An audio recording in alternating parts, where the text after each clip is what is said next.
네, 안녕하세요. 자, 지금부터 제40회 ADSP 기출 보건 문제풀이를 시작해 보도록 하겠습니다. 자, 2024년 첫 시행된 시험이었고요. 주관식 문제가 삭제가 되고 객관식 문제로만 구성된 첫 해의 시험이었습니다. 자, 그래서 변화의 시작에서 많은 분들이 학교 소식을 들으시길 기원드리고요. 뿐만 아니라 준비하시는 분들에게도 많은 내용들을 정리돼서 전달되기를 희망하며 이제 본격적으로 시작해 보도록 하겠습니다. 자, 첫 번째, 기업의 전략 도출을 위한 가치 기반 분석과 관련된 설명으로 옳지 않은 것은 이라고 문제가 출제가 됐고요. 자, 여기 기업의 우리가 가치 기반 분석을 좀 정리를 할 필요가 있을 것 같아요. 이제 가치 기반 분석은 이제 전략적 분석에서 우리가 일차원적 하나의 변수를 가지고 분석을 했었을 때 가지는 인사이트도 분명히 있습니다만 이것을 확대해가지고 즉 여러 변수를 분석하거나 좀 범위를 넓혔었을 때 확대를 하고 그 안에서 좀 더 가치 발굴을 극대화하겠다는 의미를 담고 있어요. 결론은 가치 발굴이 좀 제시된 보기에서 가치 발굴의 영향이 좀 적은 것을 선택하시면 될 것 같습니다. 자, 그럼 여기서 자 4번 보기 봐보시면은 기존 성과를 유지하고 어깨를 따라잡는 것이 전략적 가치 기반 분석의 가장 중요한 목표이다. 유지하면서 따라잡는다는 아무래도 성과적인 측면에서는 현재에 있는 득을 최대한 유지하겠다는 의미를 담고 있어요. 그래서 정답은 4번이 되겠다라고 체크해 주시면 될 것 같고요. 자, 두 번째, 빅데이터 분석 활용의 효과 예시로 가장 옳지 않은 것. 효과죠, 효과. 자, 우리 빅데이터의 효과를 어떻게 생각하고 있습니까? 네, 맞아요. 아까 의사결정 지원, 스마트한 디시즌 의사결정, 주로 기업의 가치를 창출하는데요. 이 가치 창출은 다양한 형태로 표현이 될 수 있을 것 같습니다. 1번 보기, 자, 운영 비용의 절감. 그리고 2번 보기는 상품 개발과 조립 비용의 절감. 세 번째는 서비스 산업의 확대와 제조업의 축소. 자, 네 번째는 새로운 수익원의 발굴 및 활용이라고 되어 있어요. 자, 3번 보기에서 보시면 제조업의 축소라는 단어가 약간 부정적감이 들면서 가치 창출과는 조금 먼 내용인 것 같습니다. 자, 그래서 정답은 3번이 되겠습니다. 자, 세 번째 문제, 데이터베이스의 일반적인 특징. 자, 일반적인 특징이라고 하면 이제 제가 학습하시는 수험생분들에게 이런 문제들은 두음을 따서 한번 확인을 해보는 게 어떠냐라는 얘기들을 가끔 하기도 하는데요. 데이터베이스의 특징으로는 두음이 이제 통저, 운공이라고 이제 외우고 있습니다. 그래서 통합하고 저장하고 운영하고 공용한다. 요 내용이 없는 거 보기를 찾으면 될 것 같아요. 보니까 자 2번에 보시면은 데이터베이스는 응용 프로그램의 종속성을 가진다라고 하는데요. 자, 종속성은 DBMS 이전 시대에 파일 시스템을 이용을 했었어요. 자, 파일 시스템은 어떤 특징을 가지고 있냐면 우리가 개발한 소프트웨어에 종속적으로 데이터 저장 공간을 마련하는 형태의 저장 수단이었거든요. 그래서 2번 종속성을 가진다는 파일 시스템의 특징이기 때문에 2번 정답으로 체크하시면 되겠습니다. 기업 내부 데이터베이스 솔루션으로 알맞지 않은 것은, 자, 요 문제는 이제 상당히 쉬운 문제이기도 한데 자주 출제가 되는 형태의 패턴입니다. 그래서 요 형태 시스템에 대한 특성들도 좀 잘 파악하시면서 공부를 하시면 좋을 것 같고요. 자, 기업 내부라는 단어를 잘 기억을 하셔야 돼요. 지금 네 가지 ERP, ITS, SCM, CRM 이런 시스템들이 있는데 모두 다 데이터베이스를 이용을 합니다. 자, 그럼 기업 내부에서 주로 사용하는 시스템들은 첫 번째가 ERP예요. 엔터프라이즈 리소스 플래닝이라는 ERP 시스템이고요. 두 번째가 SCM입니다. 서플라이 체인 매니지먼트고요. 세 번째는 커스터머 릴레이션십 매니지먼트라는 ARM 시스템인데요. ITS는 자, 인텔리전트 트랜스포트 시스템. 그래서 지능형 교통 체계라고 하는 거거든요. 교통은 회사에서만 쓰는 거 아니잖아요. 그죠? 그래서 공공기관 전 국민들이 다 활용하는 시스템들이고 운전자들은 반드시 도움을 받아야 되는 시스템이기 때문에 자, 이거는 기업 내부랑 좀 거리가 있는 답안입니다. 그래서 정답은 2번이 되겠습니다. 자, 5번 문제. 데이터의 특징에 관한 설명 중 옳은 것은 이라고 되어 있어요. 자, 데이터는 우리가 데이터를 정의를 할 때 데이터베이스 데이터를 저장하게 되죠. 그럼 데이터베이스는 저장되는 최소 단위이기도 하고 그 영역에서 저장되는 수치나 기호로 표시되는 하나의 표현 수단이다. 이렇게 좀 이해를 하시면 될 것 같아요. 사실 그대로의 수치, 최소 단위의 표현 수단. 요 내용을 이해를 하시고 보기를 봤었을 때 1번 보기 객관적 사실이다. 맞고요. 추론과 추정 근거리로는 사실이다. 맞고요. 3번은 최소 단위는 바이트로 0과 1의 이진수 하나로 합쳐진다. 자, 요거는 제가 다시 설명을 드릴 거고요. 단순한 객체로서의 가치와 다른 객체와의 상호관계 속에서, 그렇죠. 데이터는 상호관계 속에서 얘를 뭘로 표현이 되냐면 정보라는 걸로 표현이 돼요. 자, 우리가 DIKW 피라미드라는 거를 공부를 하셨을 텐데, 이 순수 데이터를 가공을 해서 요약을 하면 인포메이션, 정보로 1차적으로 변환이 되는 거잖아요. 그래서 그 기반을 이제 제공을 해주기 때문에 상호관계 속에서의 가치를 갖는다로 표현을 한 것 같습니다. 그럼 맞는 게 되는 거고요. 자, 그러면은 결론적으로 3번이 틀렸는데, 자, 왜 틀렸나? 자, 문자를 저장하는 최소한의 단위는 바이트가 맞아요. 근데 이 정보를 저장하는 최소한의 단위는 비트라고 표현을 하고요. 영문자 기준으로 했었을 때 하나의 영문자는 1바이트가 됩니다. 1바이트는 또 몇 비트로 표현이 되냐면은 8비트로 표현이 돼요. 근데 여기 보기는 뭐라고 표현했습니까? 0과 1의 이진수 하나로 바이트가 표현된다고 했잖아요. 그럼 벌써 단위가 틀리죠. 1바이트는 몇 비트? 네, 8비트로 표현이 됩니다. 그래서 정답은 3번이 되겠습니다. 자, 다음은 6번 문제. 이미지, 로그, 영상, 텍스트 등의 데이터 형태로 알맞은 것은 이라고 되어 있어요. 스트럭처 데이터, 그리고 퀀터테이티브 데이터, 언스트럭처드 데이터, 세미 스트럭처드 데이터. 그럼 스트럭처는 정형, 세미는 반정형, 언스트럭처 데이터는 비정형을 이야기하는 겁니다. 퀀터테이티브는 이제 정량적 데이터를 얘기하는 거거든요. 그럼 퀀터테이티브에 대해 대응하는 거는 퀄러터티브 데이터, 질적 데이터를 얘기하는 거예요. 그럼 일단 2번은 아닌 거고요. 로그, 이미지, 영상은 특정, 여러분들 한번 생각해 보시면 사진을 찍었을 때 사진의 용량이 환경마다 달라지는 경험을 하셨을 거예요. 그럼 어떻게 되어 있습니까? 구조화되어 있지 않고, 그리고 정형화된 정형화된 형태도 없어요. 자, 그렇다는 거는 뭐냐? 예, 비정형 데이터로 생각을 해주시면 되겠습니다. 그래서 정답은 1번입니다. 네, 7번 문제입니다. 빅데이터 활용 기법에 관한 설명으로 옳지 않은 것은, 자, 빅데이터는 뭐 분류를 할 수도 있고 데이터를 가지고 예측도 할 수 있고요. 자, 그리고 또 이제 뭐 사회 연결만 분석이라든지, 그리고 비정형 데이터를 이용하는 비정형 마이닝, 뭐 다양한 기법들을 사용을 할 수가 있게 되는데요. 자, 보기 보고 맞는 건지 한번 살펴보겠습니다. 옳지 않은 것입니다. 자, 군집 분석을 통해 고객의 개인 신용평가를 활용한다. 여기까지는 맞아요. 근데 갈로 보니까 실용 예측에 활용한다. 실은 군집 분석은 예측을 한다라기보다는 그 유사성을 통해서 비슷한 데이터끼리 묶는 방법이 이제 군집 분석이잖아요. 그래서 바로 정답은 1번이 되겠습니다. 자, 2번도 보면은 최적화 문제에 대한 해결 방안으로 사용되는 빅데이터 분석은 유전 알고리즘이다. 공부하시는 분들 보니까 유전 알고리즘 이해를 조금 어려워하시는데, 자, 유전 알고리즘 하면 여러분들 딱 첫 단어는 최적화, 그리고 두 번째 단어는 문제 해결이라고 생각을 하면 되는데, 자, 여기서 핵심은 뭐냐면 최적화를 시키는 과정에서 문제를 정의하고, 자, 그리고 다양한 해결책을 제시를 합니다.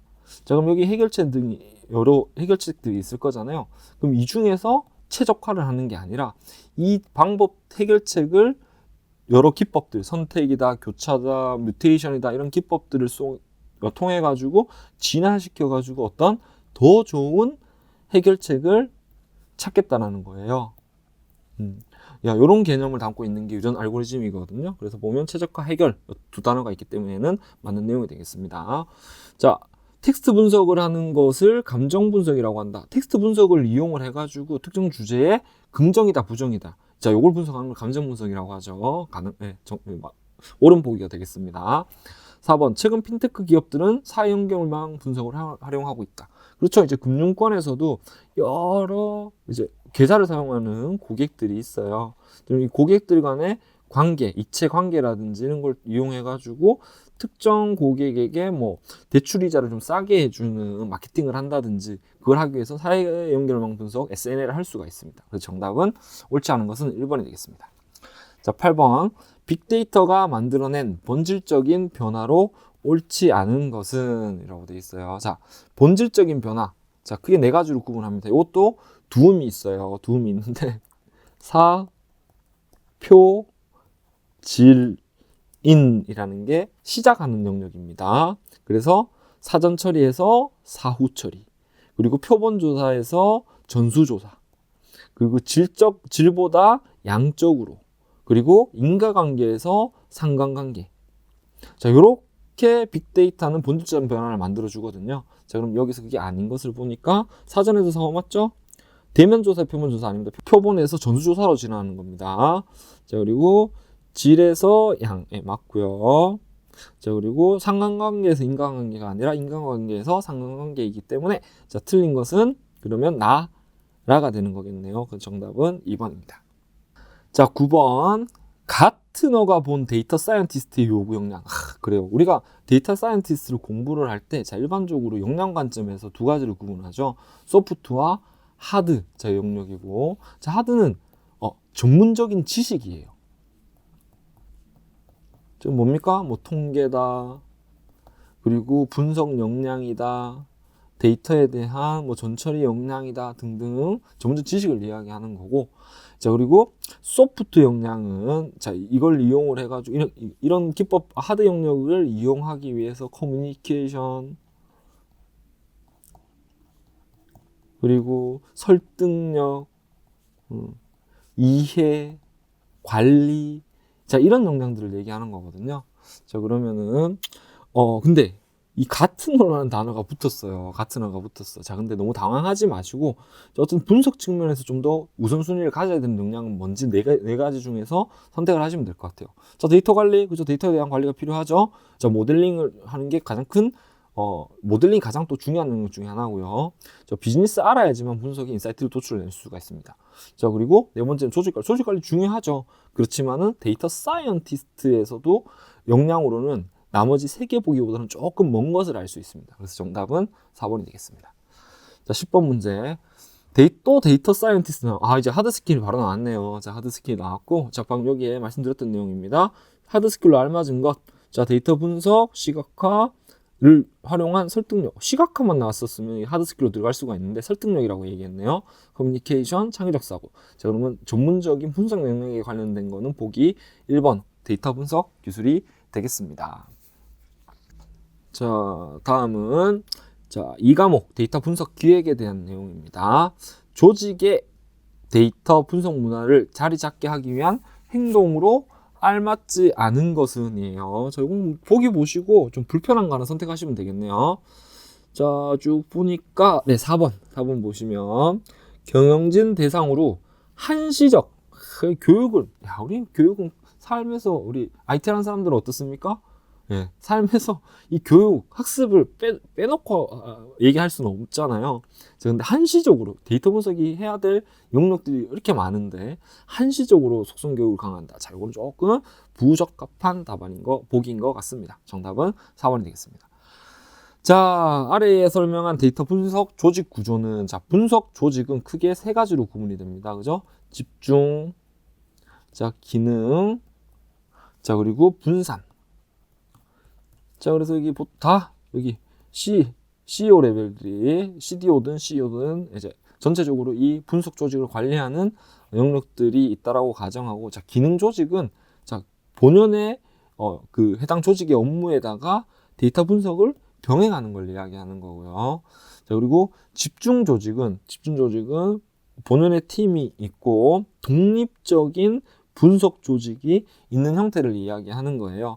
자, 그래서 어떻게 됩니까? 기존에 조직에 속해 있던 멤버들이 이런 분석 조직으로 와가지고 분석 전담 업무를 수행하는 업무를 하게 되는 겁니다. 자, 분산 조직은 이제 C 레벨과 거의 동등한 수준, 전사 차원에서 관리되는 조직이기 때문에 별도의 조직으로 존재를 하게 되고 각 팀으로 어떻게 됩니까? 이렇게 파견을 나가서 분석 업무를 하는 조직이 되겠습니다. 자, 그럼 그 내용을 이해하시고 분석 조직을 봐보면 전사 분석 업무의 별도의 분석 전담 조직에서 담당합니다. 별도의 분석 전담 조직이고요. 전략적 중요도에 따라 분석 조직이 우선순위를 정해서 진행 가능합니다. 그리고 현업 업무 부서의 분석 업무와 이원화 가능성이 높다. 자, 요거는 집중 조직에 대한 설명이다 라고 생각하시면 되고요. 정답은 1번이 되겠습니다.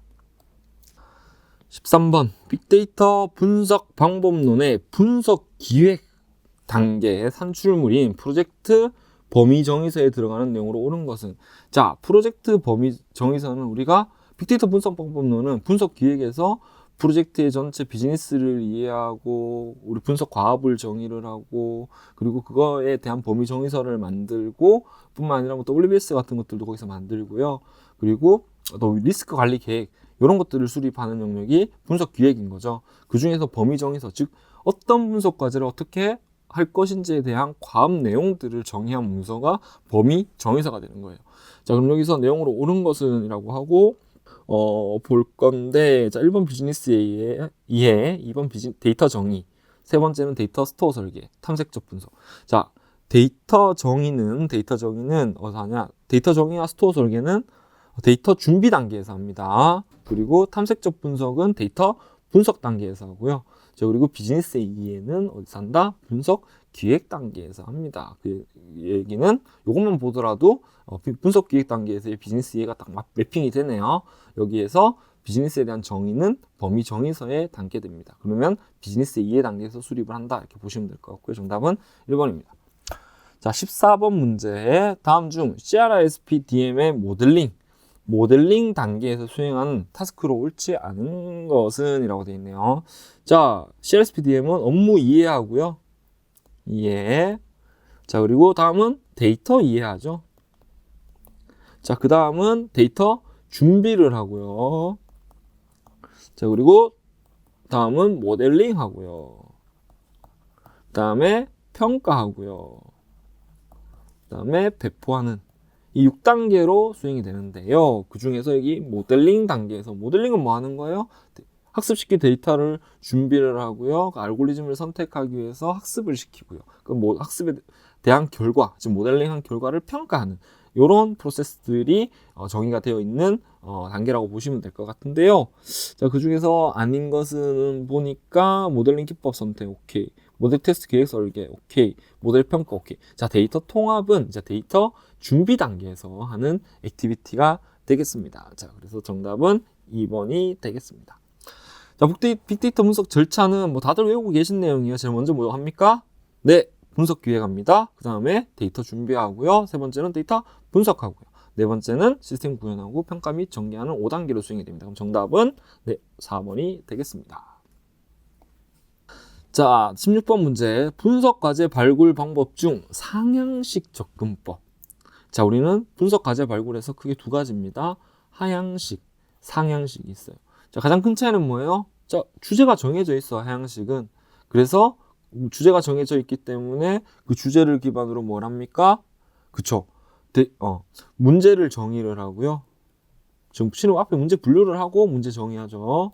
하고 각 단계별로 문제를 하나씩 해결하는 그 과정들을 만들고 타당성을 평가하는 형태로 되어 있어요. 그럼 탐색, 정의, 그리고 해결 방안, 자, 그리고 타당성 평가를 해요.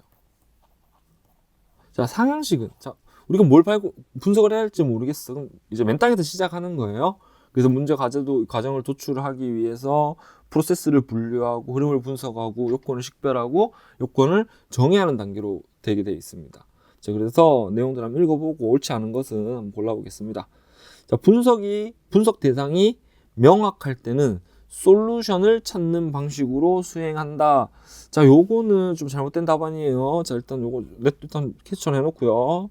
자, 일반적으로 비지도 학습 방식으로 수행한다. 그렇죠? 어떠한 지금 과제가 정의되어 있지 않기 때문에 이제 비슷한 과제 혹은 비슷한 주제끼리 묶는 작업들을 할 필요가 있어요. 그래서 비지도 학습을 사용을 하게 됩니다. 다양한 원천 데이터를 대상으로 분석을 수행하여 가치 있는 문제를 도출하는 일련의 과정입니다. 네, 요거는 맞는 내용이고요. 하향식 접근 방식과 달리 복잡하고 다양한 환경에서 발생하는 문제 해결에도 적합합니다. 네, 이것도 맞는 내용입니다. 자, 근데 1번을 보면 분석 대상이 명확할 때 솔루션을 찾는 방식이다. 자, 요거는 분석 기획 유형에서도 분석 방식을 알고 대상을 알면 최적화고요. 솔루션은 분석 방식을 모르고 대상을 알 때 쓰는 방법이거든요. 근데 이건 분석 기획 유형을 이야기하는데 과제 발굴이랑 조금 먼 내용이에요. 그래서 먼 걸로 내용은 분석 대상이 명확하다. 그리고 방식은 명확하지 않다. 솔루션 쓸 수는 있지만은 답은 좀 먼 곳으로 판단할 수가 있겠습니다. 자, 다음은 과제 중심적인 접근 방식으로 진행되는 특징으로 알맞지 않은 것은, 자, 이건 뭐 하는 겁니까? 네, 이제 우리가 어떠한 과제를 접근하는 방법론 중에는 크게 두 개, 과제 중심적 그리고 마스터 플랜 기반의 접근 방식을 쓸 수가 있어요. 과제 같은 경우에는 좀 단기적으로 즉시 할 수 있는 그런 목표를 수립을 해서 접근하는 방법이고, 마스터 플랜은 중장기적으로 계획을 수립해 놓고